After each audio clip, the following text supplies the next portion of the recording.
Wow. Welcome back to the channel, folks. Here's a day I never thought would have happened. Brian, this is a new to you bike day. It's sort of a new to me bike day. What's going on here? What did you do? Yeah, so I mean, if you were watching the video from a couple weeks ago, I painted my steel bike. And because I painted it white, it had been flat black, I found a crack in the seat stay. Ouch. And that was 3 weeks before we were supposed to do the Wine Country Century, and I didn't know what to do about a bike because I wasn't going to be able to fix that crack fast enough. And my conclusion was I can find a frame on Facebook Marketplace or Craigslist or whatever. Whatever frame works for me, can get me the tire clearance I want, and then swap all the parts over. Okay. And just. So let me get on the other side of the camera, and then you can show us what you've got going on here. How about that?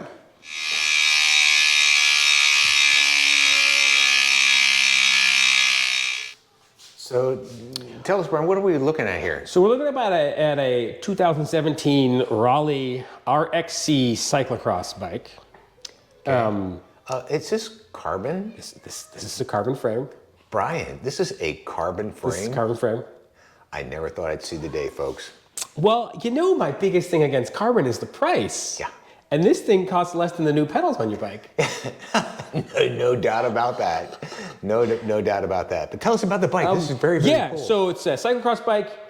It is disc brake. Let's just run. I mean, most of what's on here was either already on or supposed to go on the steel frame as I was making some upgrades. But carbon frame, very lightweight for being a cyclocross bike. I think 1,700 grams. Including the fork, maybe. Wow. Really light. I saved almost half a kilogram on this versus my other frame. You might recognize my wheels. Yes, I do. Oh, these are WTBs. These are WTBs. WTB CZR carbon wheels. Very nice. Yep. These were I was going to put on my steel bike, and now they're on this one. Wow. Those also saved me about half a kilogram. Yeah, they did. And, talk to us about the group set you put on here, Brian. The group set, it was interesting because I was having issues with my GRX, and I had an 11-speed 105 derailleur, so I just used that instead of the GRX that was on the steel bike. But one of the upgrades, we might do a video about this later, that I want to do is to have two wheel sets for one bike frame. There you go. And so I needed a new cassette because I didn't want to use the old cassette. This is actually an Shimano XTR mountain bike cassettes. Yeah. What's the range on this? It's 11 to 42 tubes. 1140. Okay, great. Which is exactly the same that I had on previously, but this is Shimano mountain bike. The other one was a micro shift. This also saved me like almost half a kilogram, I think, to maybe a quarter of a kilogram.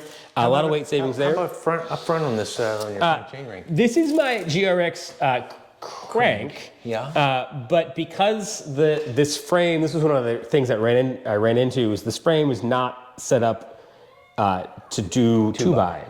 I can see. So I had to get a 1x chain ring. Let me show folks why that's not going to work. And you can see that clearance there without really messing up the Q factor. You know, to kick that out, that's going to change the whole alignment of the frame. So that's why that 1x system works really well on this one. Nice. I mean, that's one of the issues, the major issue that has me, because I'm not crazy about the 1x here. This isn't, I'm not sold on 1x right now. This is not my favorite. But my biggest hesitation, again, this is carbon. And we all know my feelings about carbon. There isn't a braze-on mount for a derailleur, so that means I have to put some sort of clamp here. Correct. And now, I know this is designed to take a clamp there, to be able to clamp a front derailleur on, but it's still like, whew, clamping on that carbon. Yeah, so this is just a cheap Amazon 1x chain ring. And so what happened up here on the forks? I remember you saying that you had some issues with this. This is the forks that came with it? This is what came with it. The issue that I had, which again might be another video, was that 2017, the bike industry had not decided what was the axle diameter standard. And so these wheels are new wheels, new-ish wheels, and so they're the standard 12 millimeter diameter axle. The axle that comes with this frame is a 15 millimeter diameter. And you're not going to put a 15 millimeter diameter axle through a 12 millimeter hole in a wheel. So I had to do a bunch of finagling, and I basically found a conversion. If you actually see right here, this little ring with the spanner, this is a nut that threads into the 15 millimeter hole that has a 12 millimeter threaded hole in it. Yes. So there's a spacer on the other side to make the through hole fit. And that was way easier than doing any other. I tried to do another fork, and that didn't end up working out.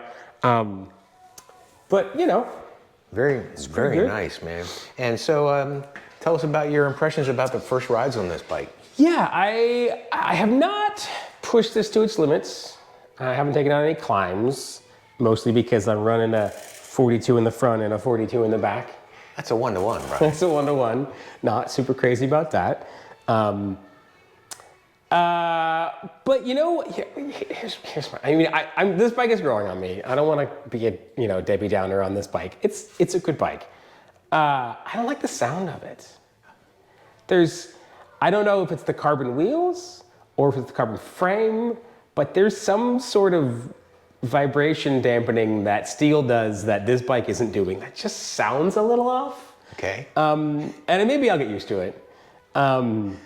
It's definitely really quick to stomp on when I just, off a stoplight or whatever. Yeah. It'll go. I think that's due to the short chain stays and the two fewer kilograms that this bike weighs compared to the steel bike.